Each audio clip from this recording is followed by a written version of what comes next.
जय हिंद साथियों, कैसे हैं आप सभी लोग। आशा करती हूँ अच्छे होंगे। मिशन वर्दी चैनल पर आप सभी लोगों का हार्दिक स्वागत है। साथियों, जैसा कि यूपी पुलिस कांस्टेबल की वैकेंसी को लेकर एक अच्छी न्यूज़ निकल कर आ रही है कि एग्ज़ाम आपका दिसंबर तक करा लिया जाएगा, लेकिन दिसंबर तक नहीं होगा एग्ज़ाम तो जनवरी तक अवश्य करा लिया जाएगा। अब तो आप अपनी तैयारी में लग जाइए। ये जो हमारी क्लास है UP police constable, Delhi police constable, SSC GD सब के लिए है, ठीक है, क्योंकि मैं बहुत ही अच्छे लेवल का आपको करा रही हूँ। जब हम बड़ी चीज़ को पढ़ लेते हैं तो छोटी छोटी चीज़ें बहुत ही आसानी से हो जाती हैं, ठीक है, समझ गए ना।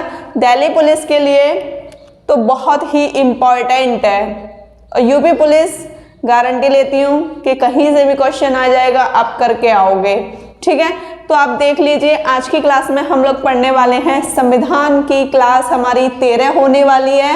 नागरिकता को आज हम पढ़ेंगे। भाग 2 में आपकी नागरिकता है। अनुच्छेद 5 से 11 तक नागरिकता का प्रावधान है, ठीक है। नागरिकता किस अनुच्छेद में? 5 से 11 तक अनुच्छेद में नागरिकता का प्रावधान है। भाग 2 में नागरिकता है और ये हमारा सफलता बैच है आप लोगों के लिए, ठीक है। तो आपको भी उसी तरीके से मेहनत करनी है जिस तरीके से हम आपके लिए मेहनत करते हैं। तो देख लीजिए, नागरिकता भारत में कैसी नागरिकता है? एकल नागरिकता है। एकल नागरिकता का प्रावधान हम लोगों ने कहाँ से लिया है? तो ये लिया है ब्रिटेन के संविधान से, ठीक है। नागरिकता को 26 नवंबर 1949 ईस्वी को लागू किया गया था। पेपर में पूछा जाता है कि बताइए नागरिकता को कब लागू किया गया था, तो आप बताओगे 26 नवंबर 1949 को नागरिकता को लागू किया गया था। नागरिकता आपकी 2 प्रकार की होती है। पहली होती है दोहरी नागरिकता और दूसरी है एकल नागरिकता, ठीक है। ये दोहरी नागरिकता क्या होती है? यहाँ केंद्र और राज्य दोनों की नागरिकता होती है। जैसे कि एग्जाम्पल अमेरिका, आपको अमेरिका के केंद्र की नागरिकता भी लेनी होगी और अमेरिका का राज्य बोले तो जैसे न्यूयॉर्क, वहाँ की भी नागरिकता आपको लेनी होगी। लेकिन भारत में कैसी नागरिकता है? यहाँ आपकी एकल नागरिकता है। यहाँ राज्यों की कोई नागरिकता नहीं होती, केवल केंद्र से ही आपको नागरिकता लेनी होती है, जैसे कि अपना भारत। अब नागरिकता से संबंधित कुछ अनुच्छेद हैं जिनको आपको समझना है अच्छे तरीके से। नागरिकता आपकी अनुच्छेद 5 से लेकर 11 तक है। इसमें 2 कंडीशन हैं। पहली कंडीशन में नागरिकता देने से संबंधित, ये किस अनुच्छेद से किस अनुच्छेद तक है? नागरिकता देने से संबंधित जो अनुच्छेद हैं वो अनुच्छेद 5 से 8 तक हैं और दूसरा अनुच्छेद 9 से 11 तक में क्या है? नागरिकता के संबंध में संसद को प्राप्त शक्ति या अधिकार। इसमें क्या दिया गया है? नागरिकता से संबंधित संसद को शक्तियां दी गई हैं अनुच्छेद 9 से लेकर 11 तक में, ठीक है। और अनुच्छेद 5 से 8 तक में क्या दिया गया है? उसमें दिया गया है कि नागरिकता कैसे कैसे ले सकते हैं, भारत में रहने के लिए नागरिकता कैसे प्राप्त की जा सकती है, ठीक है। संविधान के लागू होने के समय, संविधान कब लागू हुआ था? 26 जनवरी 1950 को, ठीक है।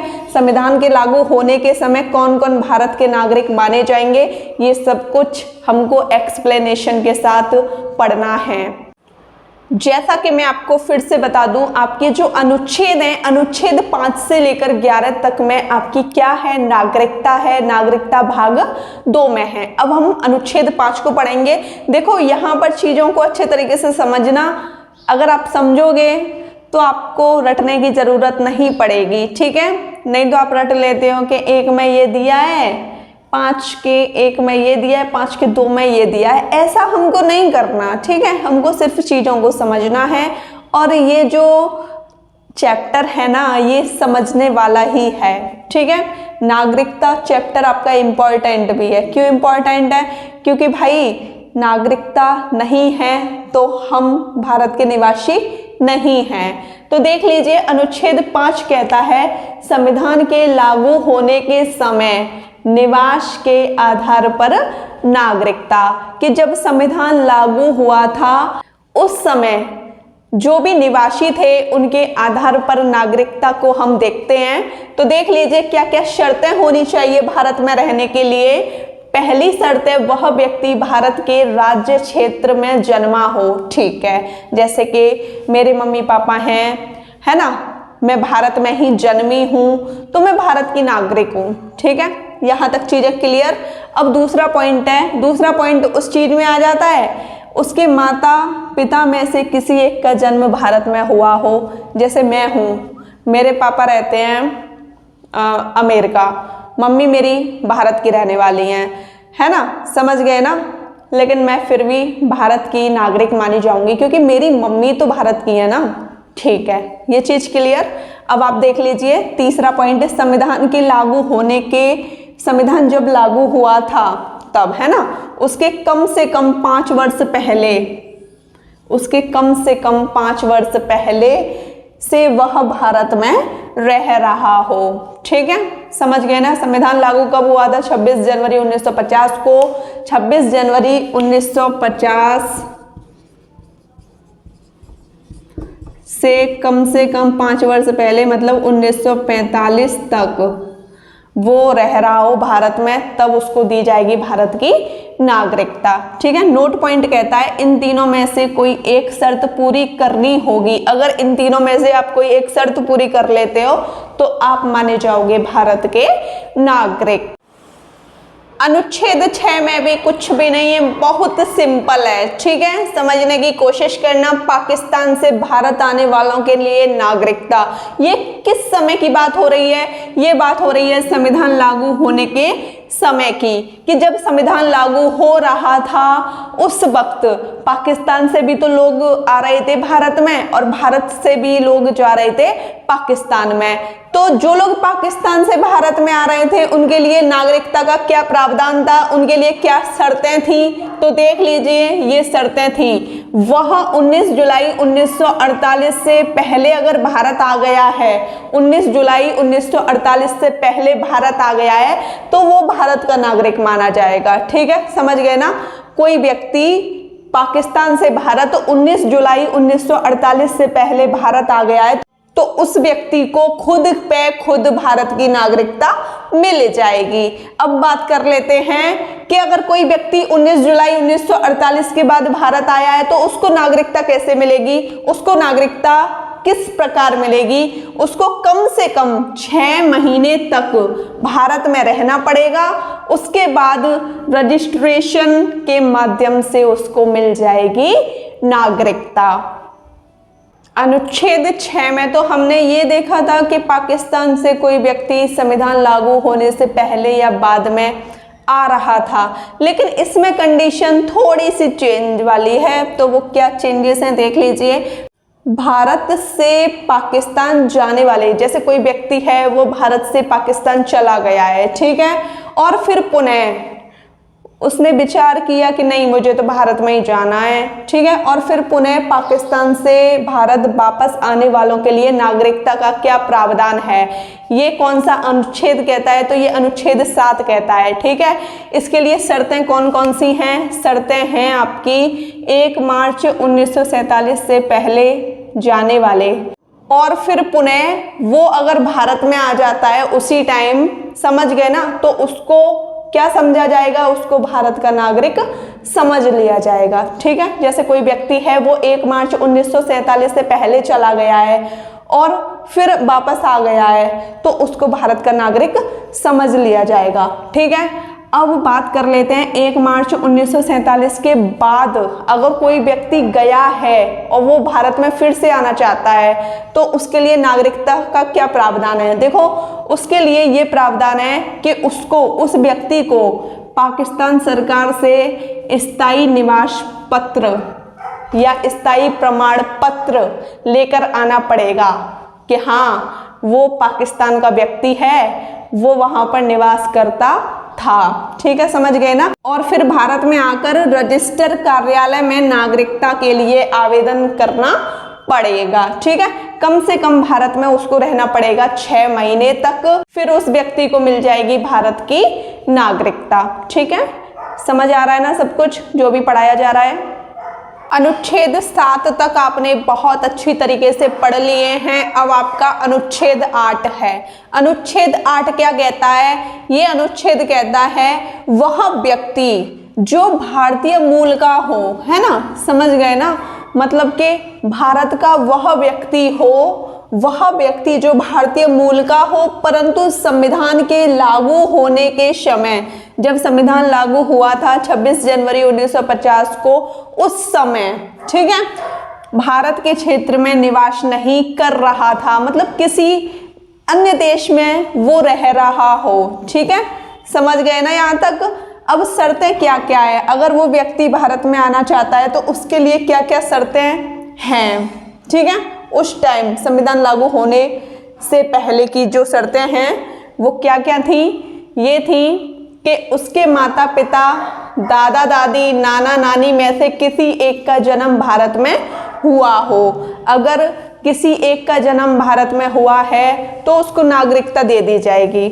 ठीक है, 1955 के भारत शासन अधिनियम के तहत वह साधारण तौर पर भारत का निवासी होगा। ठीक है, अब इसी में अगला पॉइंट है, वह उस देश के भारतीय दूतावास में जाकर, उस देश के जिस देश में वह रह रहा है वहाँ के भारतीय दूतावास में वो चला जाए और वहाँ पर उसको क्या कराना है?